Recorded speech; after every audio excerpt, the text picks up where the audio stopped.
சிங்கப்பூரில் இருக்கிற அப்பார்ட்மெண்ட்டுக்கு வீட்டுக்கு 1 கிலோமீட்டர் டிஸ்டன்ஸில் இருக்கிற ஒரு நெய்பர்ஹுட் ஃப்ளவர் பார்க்கு. இங்கே நிறைய ஃப்ளவர்ஸ் இருந்துச்சு. எனக்கு ஃப்ளவரோட நேம்லாம் தெரில. அங்கே அந்த ஃப்ரூட்ஸ்லாம் இருந்துச்சு. மல்பெரி, ஆரஞ்சு, லெமன் எல்லாம் இருந்துச்சு. எனக்கு கொஞ்சம் ஸ்பெசிஃபிக்கான ஃப்ளவர்லாம் வச்சுருந்தாங்க. எனக்கு அந்த ஃப்ளவரோட நேம் தெரில.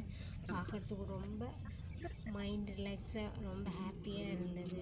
அங்கே இது வந்து 5 மல்லிகைப்பூ. இதுலேயே rose colour, white colour and orange colour இதெல்லாம் இருந்தது. நான் ஆரஞ்சு கலர் வீடியோ லாஸ்ட் இதில் வரும். இது தொங்கு ரோஸ்.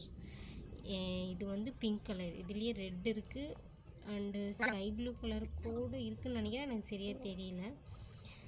இது வந்துட்டு இங்கே நிறைய பேர் ஜாகிங்லாம் போகிறாங்க. இதில் வர அந்த குருவியோட சத்தம்லாம் அங்கே கத்திட்டு இருந்த குருவிங்களோட சத்தம் நீங்கள் கேட்டு பாருங்கள். இந்த வீடியோ உங்களுக்கு ரொம்ப பிடிச்சா லைக் பண்ணுங்கள், ஷேர் பண்ணுங்கள், சப்ஸ்கிரைப் பண்ணுங்கள். டாட்டா, பை பை, தேங்க்யூ.